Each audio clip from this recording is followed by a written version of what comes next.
নমস্কার বন্ধুরা, রুম্পাস ঘরোয়া রান্নাতে আপনাদের স্বাগত জানাই। আশা করছি আপনারা সবাই ভালো আছেন। আজকে আমি বাড়িতে মুগু তড়কা বানিয়েছিলাম, সেটা খেতে অসাধারণ হয়েছিল। আর এটা বাটার নান, পরোটা, রুটি সব কিছুর সাথেই ভালো লাগে। সকাল সকাল ব্রেকফাস্টেও ভালো লাগে, অনেক প্রোটিনে ভরপুর। ভিডিওটা যদি ভালো লেগে থাকে লাইক একটা করবেন। তো চলেন স্টার্ট করি দেরি না করে। আর নতুন আসলে চ্যানেলে সাবস্ক্রাইব করে দেবেন প্লিজ। তার জন্য আমি রাতেই মুগু ভিজিয়ে রেখেছিলাম, সেটা আপনারা মেজারমেন্ট দেখে নেবেন আপনাদের বাড়িতে। আমি 7 জনের মেজারমেন্টে বানিয়েছিলাম, তাই এক গ্লাস, এটা অনেক ফুলে কিন্তু অনেকটা হয়ে যায়, এই জন্য।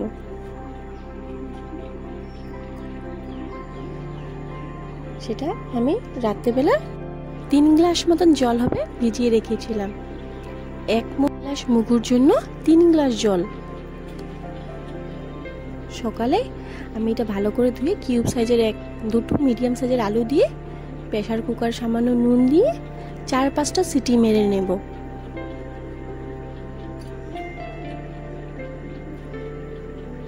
সিটি মেরে জল ঝরিয়ে এরকম হয়ে যাবে, পুরো সিদ্ধ হয়ে যাবে। এদিকে তরকার জন্য আমি দুটো মিডিয়াম সাইজের পেঁয়াজ, রসুন আর কাঁচা লঙ্কা সব একসাথে পেস্ট করে নেব।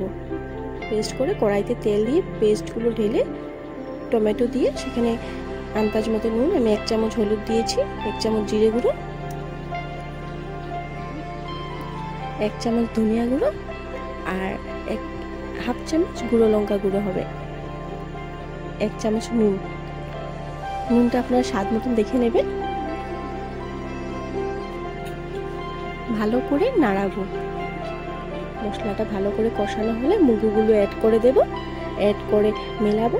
আর লাস্টে দিয়ে যখন হয়ে যাবে তারপর ম্যাগি মশলা একটু টেস্ট বাড়ানোর জন্য দিয়ে দেব।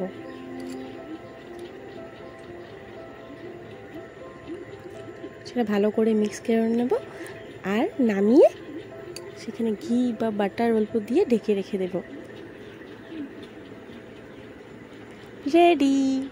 গরমে গরমে ব্রেকফাস্টে সার্ভ করুন। ধন্যবাদ।